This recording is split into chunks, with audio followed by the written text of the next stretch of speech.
महाराज जी, लोग कहते हैं कि भगवान के दर्शन से क्या मिल जाएगा, क्या लाभ हो जाएगा। भगवान के दर्शन हो गए तो फिर बाकी क्या रह जाएगा। उत्तर, भगवान के दर्शन से बढ़कर कोई लाभ। अरे अभी तो भक्ति करो, मन को शुद्ध करो, खूब नाम जप करो, फिर आगे तुम देखोगे भगवत साक्षात्कार से बढ़कर कोई लाभ होता है। अरे जिसके जानने के बाद कुछ जानना बाकी नहीं रहता, जिसे पाने के बाद कुछ पाना बाकी नहीं रहता, वो भगवान है। उनका साक्षात्कार होने के बाद जो दिव्यता, जो दिव्य आनंद रहता है, उसे कुछ बाकी रहता है। तो हमें क्या करना चाहिए फिर। हम कह तो रहे तुम्हें निरंतर नाम जप करना चाहिए, निरंतर नाम जप करना चाहिए। तो माला से जपे या अंगुलियों से जपे। भाई नए साधक को गिनती से नाम जप करने में ज्यादा रुचि होती है, इसलिए गिनती पर दृष्टि नए साधक को संख्या पर रखनी चाहिए। ये बहुत अच्छी बात कह रहे हैं। नए साधक को संख्या पर दृष्टि रखनी चाहिए। आज 11 माला किया, फिर और बढ़ाया, फिर और बढ़ाया, फिर और आगे चल करके फिर ऐसा मन हो जाता है कि फिर वो निरंतर जब पकड़ता है तो माला भी अच्छा नहीं लगता। कौन गिनती करे, कौन सुमेरु आई तो पलटे, उधर ध्यान दे या अंदर ध्यान दे, फिर वो स्थिति आती है। बाबा नाम जपने में जैसे मन भागता है तो क्या करना चाहिए। तो नाम को बार बार लिखे या नामी की मूर्ति सामने बना रख ले, छवि सामने रख ले, उस छवि को बार बार देखता रहे। मनो राधा वल्लभ लाल जी की छवि रख ली, बार बार देख रहे हैं, नाम जप कर रहे, फिर अंदर राधा वल्लभ की छवि देख रहे हैं, फिर नाम जप कर रहे, फिर बाहर देख रहे। मन भागे तो छवि में लगाओ, नाम में लगाओ। बाबा अच्छा बताइए, नाम में प्रीति कैसे हो। शरीर पवित्र रखो, वस्त्र पवित्र रखो, भोजन पवित्र रखो, संग पवित्र रखो, तो विचार पवित्र होंगे। विचार पवित्र होगा तो फिर यह समझ में आ जाएगा कि नाम के बराबर कोई साधना नहीं है। नाम जपने के बराबर कोई साधना नहीं। जो नाम जप करता है उसके लौकिक और पारलौकिक सारी कामनाएं पूर्ण हो जाती है और उसको मोक्ष पदवी मिल जाती है। यदि मोक्ष नहीं चाहता तो उसे प्रेम प्राप्त हो जाता है। देखो जैसे सूर्य नारायण उदय होते ही अंधकार नष्ट हो जाता है, ऐसे नाम का प्रकाश होते ही अज्ञान अंधकार नष्ट हो जाता है। पर यह उन्हीं का होता है जिनकी पवित्र दिनचर्या होती है। शरीर पवित्र रखो, वस्त्र पवित्र रखो, भोजन पवित्र रखो, विचार, आपके विचार अगर गंदे हैं तो फिर नाम कैसे चलेगा अंदर। विचार पवित्र रखो। देखो हम तो कहते हैं जब प्रातः काल उठो तो खूब नाम जप करो, जब सूर्य उदय हो रहे हो तो खड़े होकर उनका आदर करो, अर्घ दो, दंडवत प्रणाम करो। अरे सूर्य भगवान है, सूर्य नारायण है। ये लोग जो सूर्य उदय हो रहे हैं और सो रहे हैं, उनकी श्री कीर्ति आयु सब धीरे धीरे नष्ट हो रही, वो जान नहीं पा रहे। महाराज जी कोई कहता है कि ज्ञान श्रेष्ठ है, कोई कहता भक्ति। अरे बाबा तुम इन बातों में मत फंसो कि ज्ञान श्रेष्ठ है कि भक्ति श्रेष्ठ है। अरे जिससे संसार का चिंतन छूटे और प्रभु की याद आवे वो श्रेष्ठ है। जो तुम पकड़ पाओ जल्दी करो, नाम जप करो। इसमें मत लगो कि ज्ञान श्रेष्ठ है कि भक्ति श्रेष्ठ है। मर्यादा भगवान के नाम की एक अमोघ है। खूब नाम जप करो। चारों शास्त्र, वेद, पुराण, जितना ज्ञान है सब नाम में भरा हुआ है। तुम जितना नाम जप करोगे उतना आपके हृदय में वो प्रकाशित हो जाएगा। तुम्हारे मन को जैसे विषय खींच रहे हैं ऐसे तुम्हारे मन को नाम खींचेगा। बहुत ध्यान दीजिए, जैसे विषय तुम्हारे मन को खींच रहे हैं, ये भोगूं, ये भोगूं, ये भोगूं, एक दिन नाम ऐसे खींचेगा तुम्हारे मन को, श्री जी से जोड़ देगा। पक्का ऐसा ही है। संसार के भोगों की तरफ से जब ग्लानि होने लगे, घृणा होने लगे, तो समझ जाना कि नाम तुम्हें खींच रहा है प्रभु की तरफ। और अगर ऐसा नहीं हो रहा तो अभी इतना नहीं नाम जप कर पा रहे कि तुम्हारे मन को खींच कर प्रभु में लगा दे। जिस प्रकार दीपक को हम जलाते हैं तो वो अपना प्रकाश करता है, और जब सूर्योदय होता है तो उसका अपना प्रकाश होता है। तो अन्य साधक सब दीपक की तरह प्रकाश करते हैं, और नाम जब प्रकाश करता है तो सूर्य की तरह प्रकाश करता है। मन का संपूर्ण अंधकार नाम जप से दूर हो जाता है। दीपक दूसरी कोठरी तक प्रकाश नहीं पहुंचाता था, और जब सूर्योदय होना होता है तो अंदर की गुफा में भी प्रकाश अपने आप पहुंच जाता है। तो स्थूल शरीर, सूक्ष्म शरीर, कारण शरीर, तीनों में ज्ञान का प्रकाश कर देने की सामर्थ्य अन्य साधनों में नहीं, नाम में है। ये प्रकाश इसलिए नहीं हो पाता कि तुम बुरे विचार, बुरा संग, बुरा भोजन, बुरे कर्म नहीं छोड़ पा रहे हो। बुरे कर्म अगर करोगे तो तुम्हारे विचार गंदे रहेंगे, तो फिर प्रकाश कहां से होगा। इसलिए बुराइयों को रोको, बुरे विचारों को रोको, बुरे आहार को रोको, बुरे संग को रोको।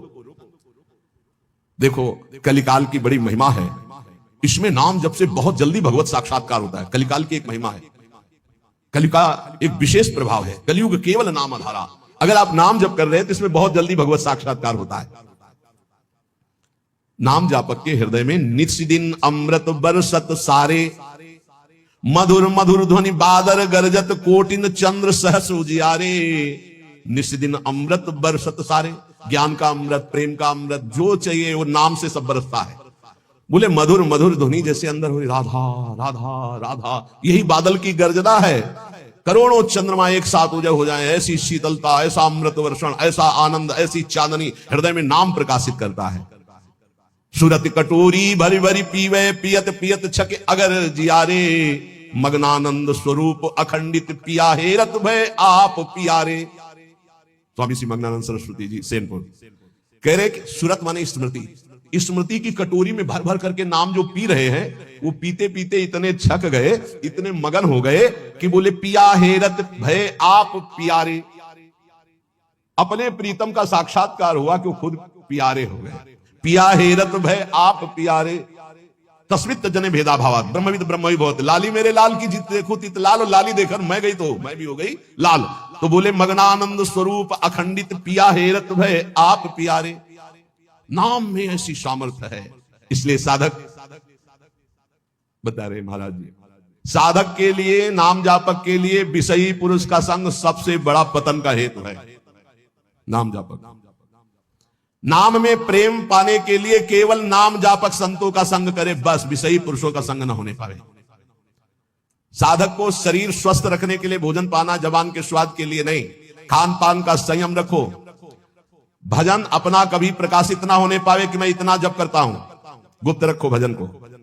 अपने को भजनानंदी बनाओ, लेकिन भजनानंदी प्रकाशित मत करो। भजन से कभी तृप्त मत हो कि हमारी आज की दिनचर्या की 11 माला हो गई, अब तो छुट्टी, मन फंसा देगा। नहीं, 11 माला तो गुरुजी ने कहा, हर समय कहा कि राधा वल्लभ श्री हरिवंश राधा राधा, खाली तो रहना ही नहीं। गुरुदेव से कभी भी सांसारिक वार्ता ना करो। खोटी बातें करने से गुरु की नजर से वो गिर जाता है। जब देखो तो प्रपंच की बात, जब देखो तो उसको देखते ही नहीं, कभी प्रिया प्रीतम की बात ही नहीं करता। समस्या ही समस्या, संसार ही संसार। जो ध्यान दीजिएगा, पाप कर्म, छल कपट, मान की चाह, धन की चाह, पराई स्त्री के प्रति राग, दूसरों की निंदा, परचर्चा, अभिमान, धूर्तता, पाखंड, इन दोषों का त्याग करके संयम ब्रह्मचर्य से रहता है, उसको ये शिकायत ही नहीं हो सकती कि मेरा नाम जब निरंतर नहीं चलता। निरंतर चलेगा। किनका नहीं चलता? जो पाप कर्म करते हैं, जो छलिया हैं, कपटी हैं, जो मान चाहते हैं, जो धन चाहते हैं, जो पराई स्त्री के प्रति राग बुद्धि, जो दूसरों की निंदा, जो दूसरों की चर्चा करते हैं, अभिमान करते हैं, धूर्तता, पाखंड करते हैं, उनके हृदय में नाम नहीं चलता। ये परदोष दर्शन भगवत प्राप्ति में महान बाधक है। इसलिए पर चर्चा, परदोष दर्शन, पर निंदा भूल कर साधक न करे, नहीं नाम जप नहीं कर पाएगा। एकांत में रहने का अभ्यास, नींद को जितना कम से कम से काम चल जाए उतना स्वीकार करना, उच्च स्वर से नाम कीर्तन करना, सदग्रंथों का पाठ करना, आसक्ति को छोड़ करके भगवत चरणारविंद की आसक्ति में दृढ़ होने के लिए दुखों को, विपत्ति को, अपमान को, निंदा को शांतिपूर्वक सह जाना, इससे भगवत आसक्ति होगी। दुखों को, विपत्ति को, अपमान को, निंदा को शांतिपूर्वक सह जाओगे तो भगवान में आसक्ति हो जाएगी। जब तुमसे कोई क्रोध करे तो क्षमा कर दो, जब बैर करे तो तुम उसे नमस्कार करो, जब बुराई करे तो तुम उसकी भलाई करो, तो नाम भगवान तुम्हारे हृदय में अपने आप चलने लगेंगे। पकड़ो। जब नाम चलने लगता है तो उपासक का स्वभाव कैसा हो जाता है? वो अपने को सबसे छोटा समझने लगता है, उसमें कभी अभिमान की वृत्ति नहीं आती, वो किसी के दोष कभी ना देखता है, ना वर्णन करता है, ना सुनता है, ना किसी से घृणा करता है। उसका स्वभाव बहुत कम बोलने का हो जाता है। वो सदैव बोलेगा तो मीठे वचन बोलता है। वो सबकी सेवा करने का स्वभाव रखता है, किसी से सेवा नहीं करवाता।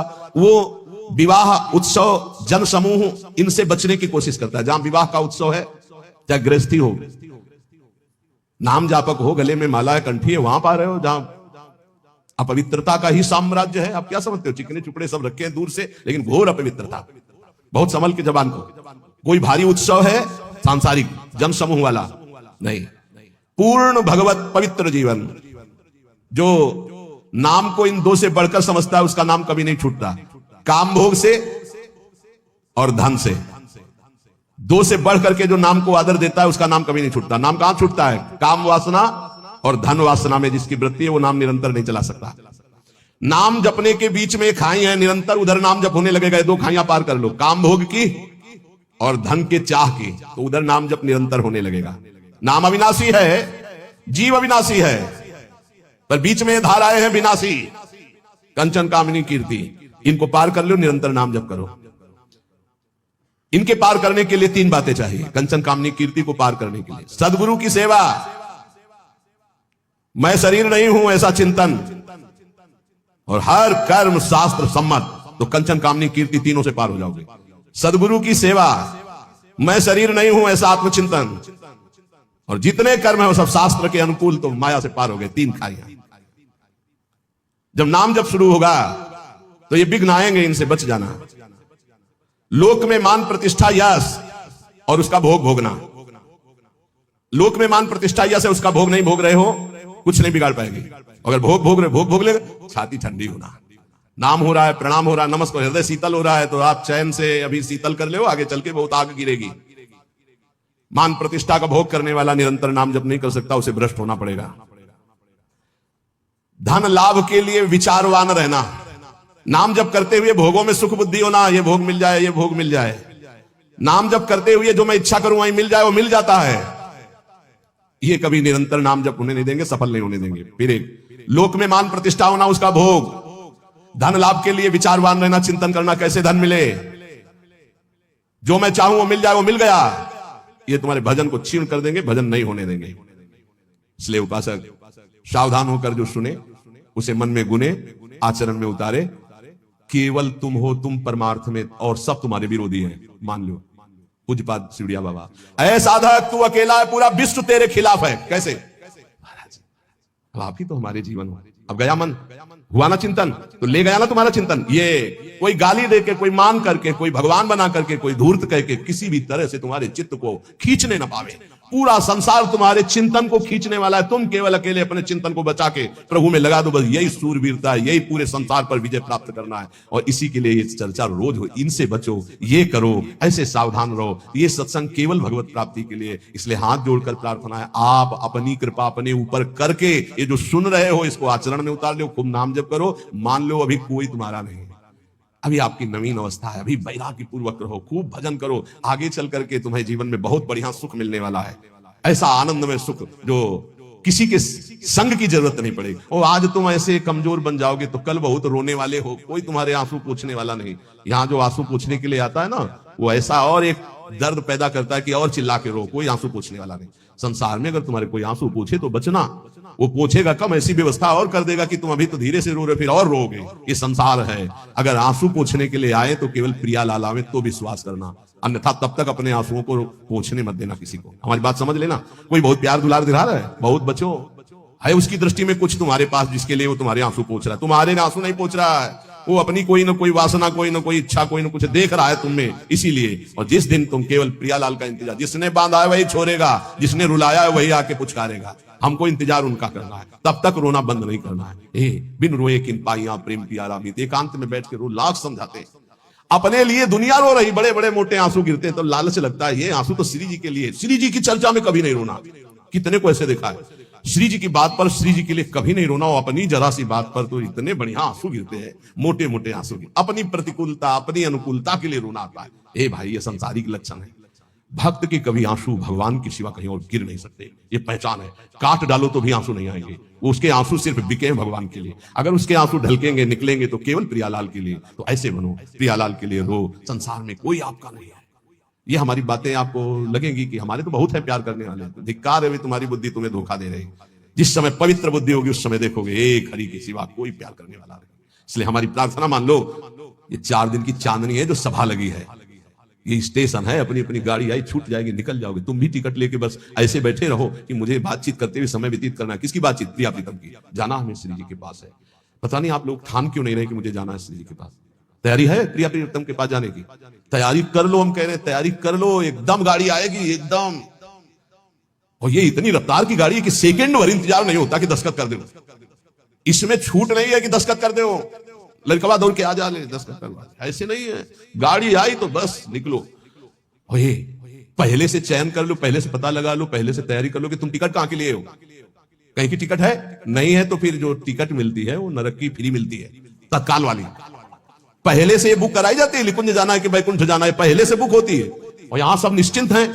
तो जो टिकट उस गाड़ी में मिलती है एकदम, तो एकदम वाली वो मिलती है, हम आपको बता रहे, नरक वाली मिलती है फ्री, तत्काल। वो तो तुम गाड़ी में भी बैठ जाओगे तो मिल जाएगी, फ्री मिल जाएगी। अगर कहीं पावर लगा के मिलती तो बैकुंठ की, कैलाश की, साकेत की, गोलोक की, इनकी पावर। और अगर कृपा से मिलती तो वृंदावन धाम की मिलती। तो टिकट है आपके पास वृंदावन धाम की? ए भाई है? हाँ। अब बताओ आपकी टिकट में क्या लिखा है? हमारे माई अगर ये टिकट है तो हम पहले से तैयार हैं निकुंज के लिए। ये बात ध्यान रखना। ये वृंदावन में बैठ के कह रहे हैं, आपने भी हाथ उठा दिया है। हमारी सबकी गति कहां है? श्री जी के चरणों में। हमारे पास टिकट है।